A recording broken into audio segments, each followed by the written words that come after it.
Good morning. Last class में अपन कुछ रोगों के बारे में पढ़ रहे थे कि रोगों के क्या लक्षण हैं, किसकी वजह से होते हैं, इसके लिए कौन कौन जिम्मेदार है उनकी बात कर रहे थे। आज इसे अपन आगे बात करेंगे कि कौन कौन से कारक हैं जिनकी वजह से रोग फैलते हैं। देखिए लास्ट क्लास में अपन ने डिस्कस किया था आर्द्र पतन या आर्द्र गलन की बात कर ली थी। ठीक है, अंगमारी और जुत्सा की बात की थी लास्ट। आज अपन बात करते हैं आगे आर्द्र पतन व आर्द्र गलन क्या होता है। देखिए क्या आर्द्र पतन या आर्द्र गलन क्या होता है।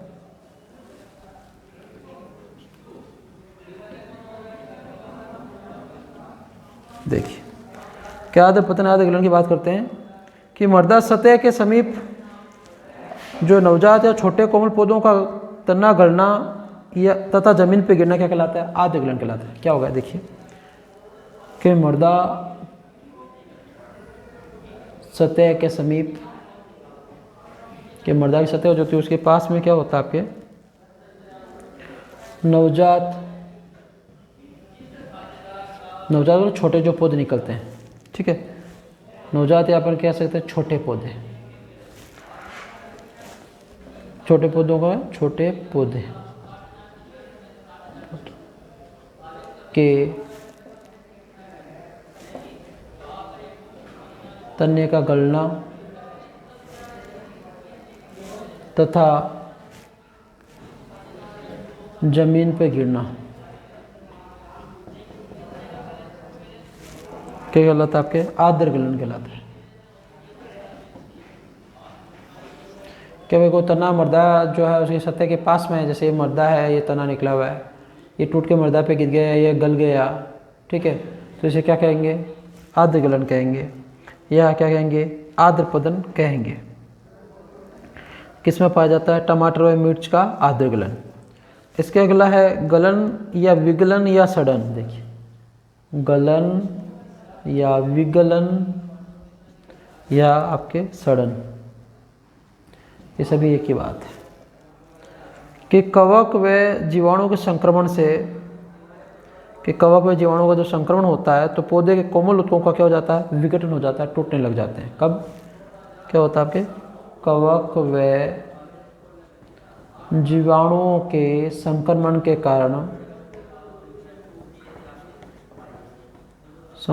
कारण,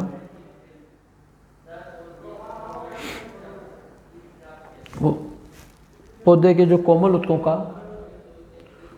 ऊतकों का मुलायम ऊतक जो होते हैं, कोमल ऊतकों का विघटन मतलब उनका गलना टूटना या विघटन मुलायम बदरंग होना, कि उनका कलर चेंज हो जाता है, मुलायम हो जाते हैं। ठीक है, उससे क्या कहते हैं, गलन कहते हैं। और पादप अंगों पर आक्रमण के आधार पर सड़न कई प्रकार की हो सकती है, जैसे जड़ गलन हो सकती है, फल गलन हो सकता है, तना गलन हो सकता है, ये अलग अलग प्रकार का देखने को मिलता है। अगला है मलानी या उकटा या मुरझान। देखिए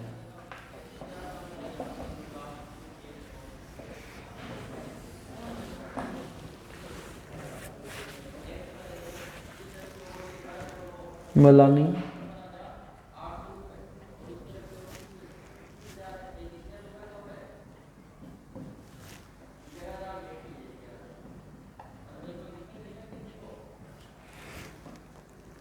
के पौधों के भागों का शिथिल होकर, क्या है, पौधों के भागों का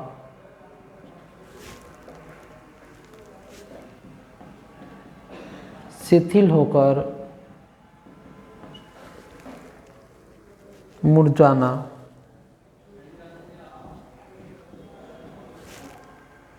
तथा अचानक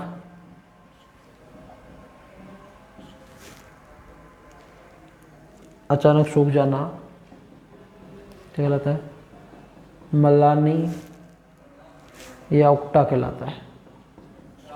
कि मान लीजिए कोई पौधा है, उसका भाग शिथिल हो गया, काम नहीं कर रहा, वृद्धि नहीं कर रहा है, मुरझा गया है। ठीक है, मतलब पत्तियाँ लटक सी गई है, हरी नहीं है, या पौधा अचानक सूख जाता है, उसे क्या कहते हैं, मलानी, उकटा या मुरझान कहते हैं। अब पौधे में पानी की कमी से पौधा क्या हो जाता है, मुरझा जाता है, जिसके पीछे मूल तंत्र की क्षति। कि पौधा मुरझाता क्यों, पानी की कमी से। तो पानी की कमी से क्या हो जाता है, पौधा मुरझा जाता है, पौधा मुरझा जाता है। ठीक है, जिसके पीछे क्या होता है, मूल तंत्र की क्षति होती है।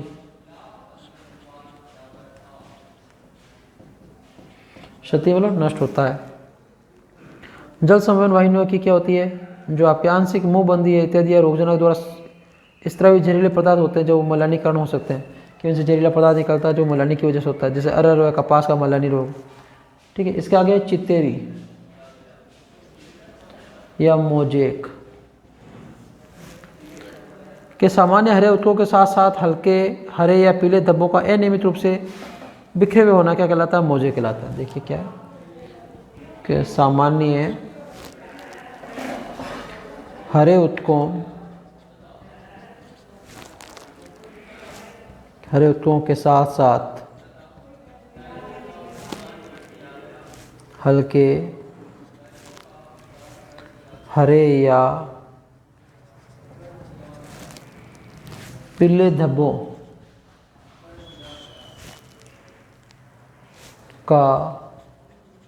का अनियमित रूप से बिखरे हुए होना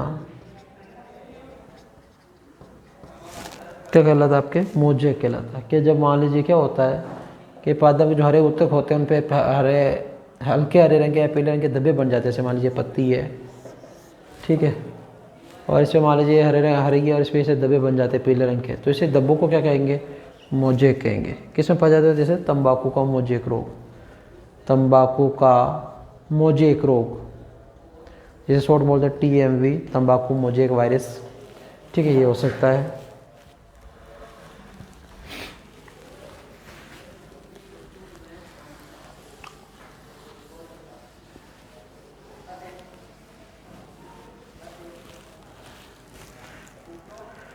इसके आगे बात करते, देखिए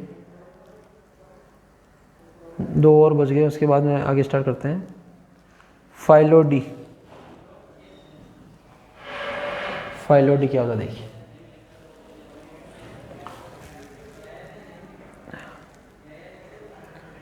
कि पुष्पीय भागों का पत्ती सदस्य संरचना बदलना, पुष्पीय भागों का पत्ती सदस्य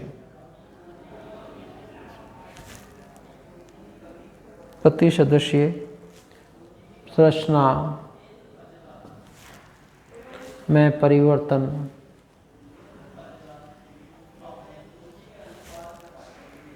क्या कहलाता है, फाइलोडी कहलाता है।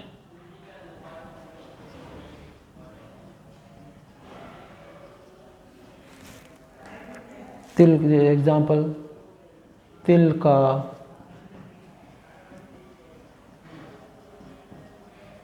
फाइलोडी रोग। देखिए फाइलोडी क्या होता है कि पुष्पीय भागों का पत्ती, मतलब जैसे वो पुष्पीय भाग है, बेलपुंज है, दलपुंज है, पुमंग है, जायांग है, ये कोई पत्ती जैसी संरचना बदल जाता है तो इसे क्या बोलेंगे, फाइलोडी कहेंगे। इसे क्या कहा जाता है, तिल का फाइलोडी रोग। ठीक है, एक और बच गया आपके लास्ट इसमें, स्केब।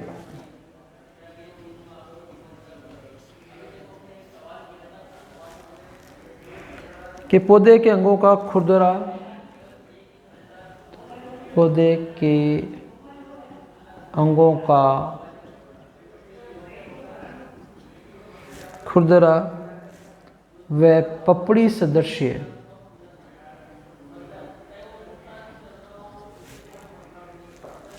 पपड़ी सदृश्य रोगग्रस्त, पपड़ी सदृश्य रोगग्रस्त क्षेत्र जो होता है उसे क्या कहते हैं, स्केब। क्या हो गया स्केब, के पौधे के जो अंग होते हैं कि उनका खुरदरा या पपड़ी जैसी, पपड़ी में खुरदरा जैसे हाथ में एक तो चिकना है, अभी खुरदरा में धब्बे बन जाए, ये इसके ऊपर कोई पपड़ी बन जाए, अलग सी परत बन जाए, तो उसे क्या कहा जाता है, स्केब कहा जाता है। तो ये तो रोग हो गए जितने भी वे क्या क्या रोग होते हैं। अब पादप रोग प्रबंधन के सामान्य सिद्धांत क्या है, कि वे पादप के रोगों का प्रबंधन कैसे किया जा सकता है, इसके सिद्धांत क्या है, कौन से हैं जिनके द्वारा इनके प्रबंधन को इसको नियंत्रित किया जा सकता है, उसकी बात करने वाले हैं। देखिए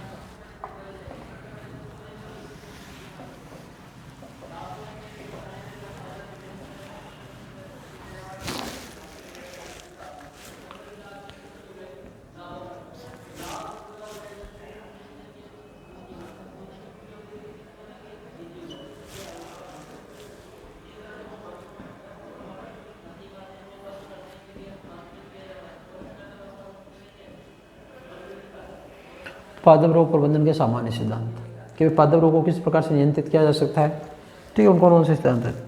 देखिए पहले कुछ जानकारी करते हैं कि विभिन्न रोगजनों द्वारा उत्पन्न पादप रोगों का किफ़ायती नियंत्रण करना पादप रोग विज्ञान का प्रमुख उद्देश्य है।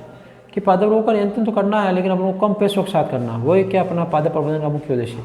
वैसे तो आप रोग तो नियंत्रित कर सकते हो लेकिन वो ज़्यादा रासायनिक पदार्थ खरीदने में, उर्वरक खरीदने में और कोई विधियों में लगा देते हो तो आपको आर्थिक नुकसान होगा, तो मतलब नहीं है। तो अपन पहला उद्देश्य क्या है, पादप रोग प्रबंधन करना है, वो भी आपके सस्ते दामों में करना है। रोग उत्पन्न होने से रोकना, रोग फैलने वाले रोगजनक के भागों की संख्या को कम करना और रोगों द्वारा होने वाले नुकसान को कम करना, सभी रोकथाम के उपायों को रोग नियंत्रण उपायों के नाम से जाना जाता है। कि रोग नियंत्रण उपाय क्या है, रोग नियंत्रण उपाय, कि रोग नियंत्रण उपाय क्या, देखिए इसकी बात करते हैं कि रोग नियंत्रण उपाय में क्या क्या आते हैं। देखिए पहला आता है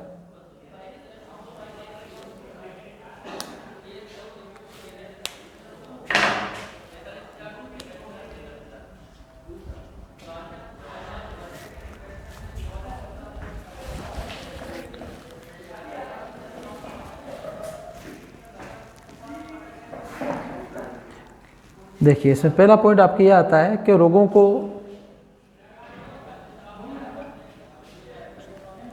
उत्पन्न होने से रोकना, कि रोगों को उत्पन्न होने से रोकना। दूसरा है रोग फैलाने वाले रोगजनों को रोकना, रोग फैलाने वाले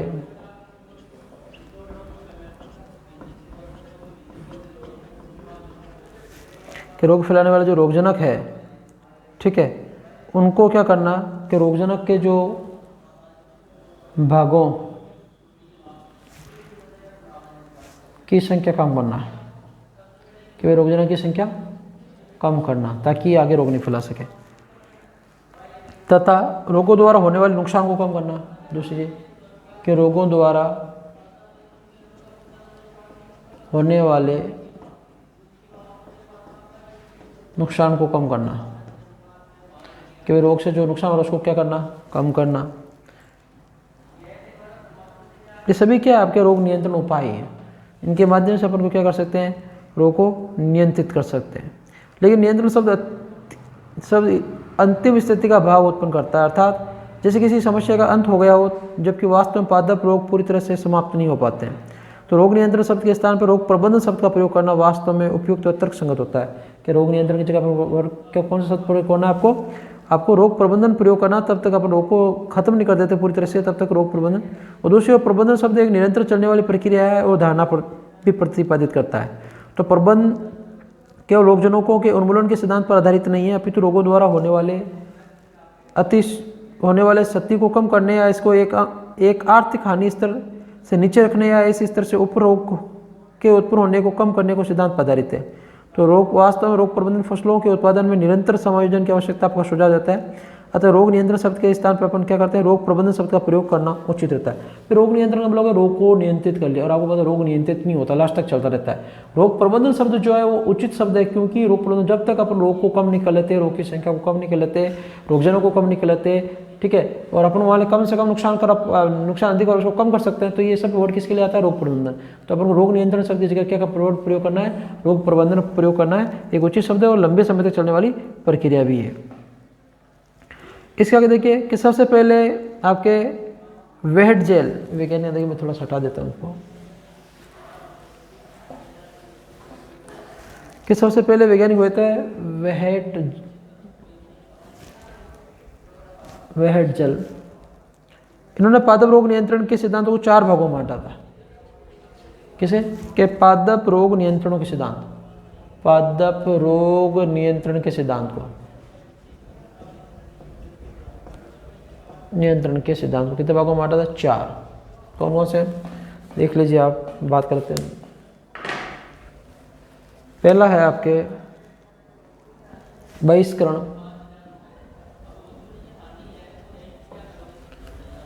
एक मिनट थोड़ा सा मार के, पहला कौन सा है, बहिष्करण।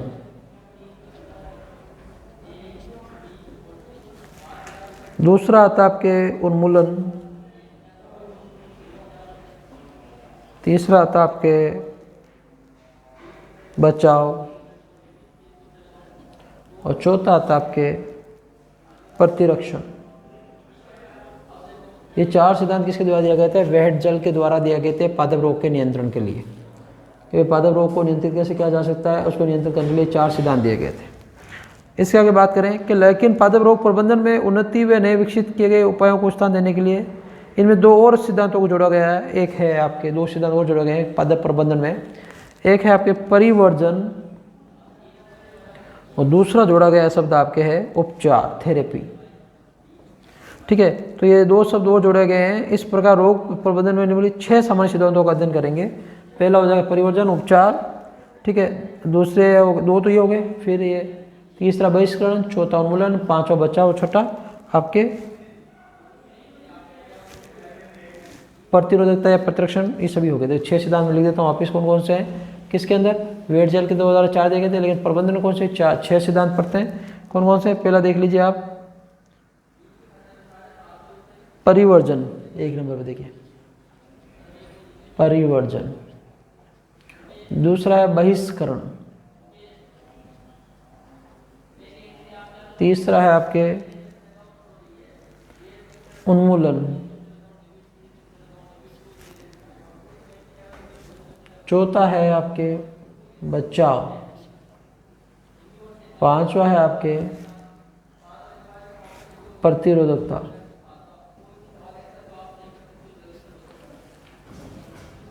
और लास्ट है आपके उपचार।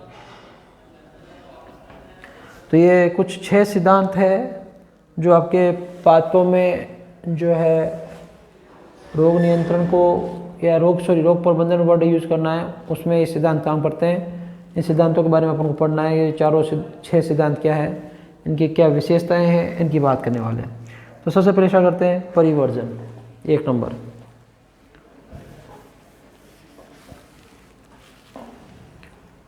देखिए परिवर्जन की बात, परिवर्जन क्या है कि भाई इस सिद्धांत के अंतर्गत रोग प्रबंधन के वे उपाय आते हैं जिनके द्वारा परपोषी पौधे को रोगजनक के संपर्क में आने से बचाया जा सकता है। इसका क्या उद्देश्य है कि परपोषी पौधा है, परपोषी पौधे को रोगजनक के संपर्क में आने से रोका जाए, संपर्क में आने से रोका जाए।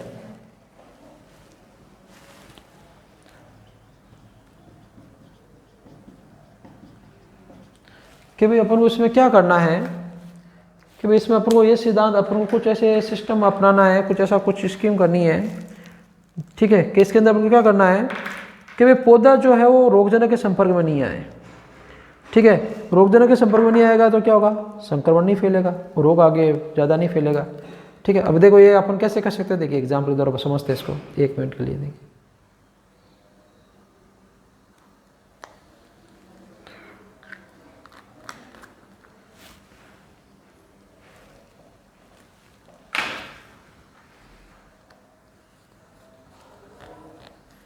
देखिए कैसे, देखिए इसमें क्या कर सकते हैं, जैसे भौगोलिक क्षेत्र का चुनाव,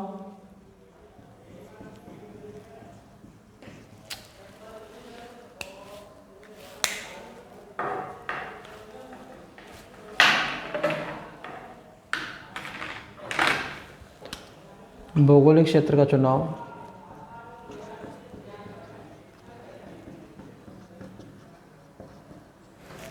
कि भौगोलिक क्षेत्र का क्या कर सकते हैं, चुनाव, खेत का चयन,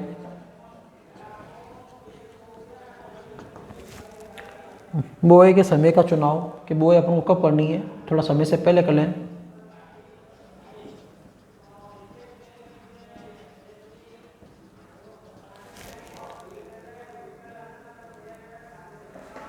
और किस्मों का चुनाव, कि अपन उच्च किस्म का चुनाव करना चाहिए। तो ये कुछ पॉइंट है जिनके आधार पर अपन क्या कर सकते हैं, परपोषी जो पौधा है उसको रोगजनक के संपर्क में आने से रोक सकते हैं। कि भौगोलिक क्षेत्र ऐसा भौगोलिक क्षेत्र चुनाव वाले जहाँ रोगजनक की मात्रा कम हो, या खेत का ऐसा चयन कर जो कम संक्रमित हो, या बुआई का जो समय का चुनाव, बुआई जो समय से पहले कर ले, या किस्मों का चुनाव जो अच्छी किस्म जो इससे अपन के सब इतनी समर्थ हो कि उससे रोग से लड़ने की क्षमता उसमें हो। ये सभी कंटेंट किस में आते हैं? परिवर्जन में आते हैं। अगला बात करते हैं बहिष्करण। देखिए दूसरा पॉइंट है बहिष्करण।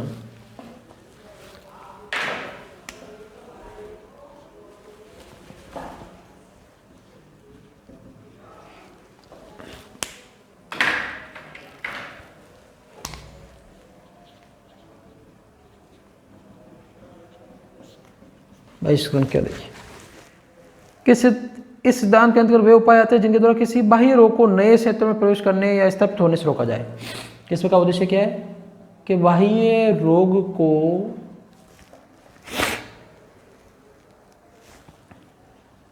नए क्षेत्र में प्रवेश करने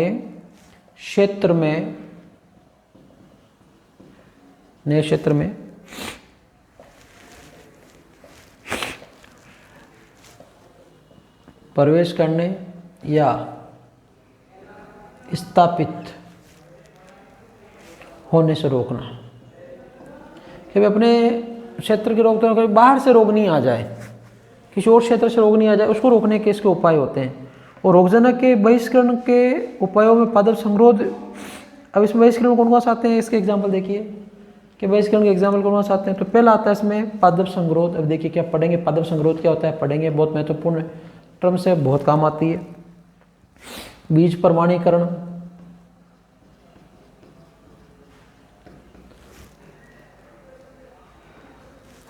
फसल निरीक्षण,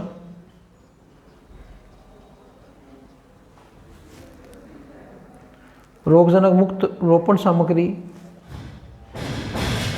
रोगजनक मुक्त रोपण सामग्री। तो ये कुछ ऐसे कारक हैं जिनकी सहायता से अपन रोग नियंत्रित कर सकते हैं, कि रोग को रोका जा सकता है। ठीक है, उनको कंट्रोल किया जा सकता है, उनकी संख्या को अपन कर सकते हैं। रोग नियंत्रण कैसे किया जाता है इसकी बात करेंगे। इसमें देखिए पादप संरोध है, बीज प्रमाणीकरण है, फसल निरीक्षण है, रोग मुक्त रोपण सामग्री है। इन सब का अपन क्या है पढ़ने वाले ड्रिल में। तो आज के लिए अपन इतना ही पढ़ेंगे, बाकी जो है नेक्स्ट क्लास में पढ़ेंगे। धन्यवाद।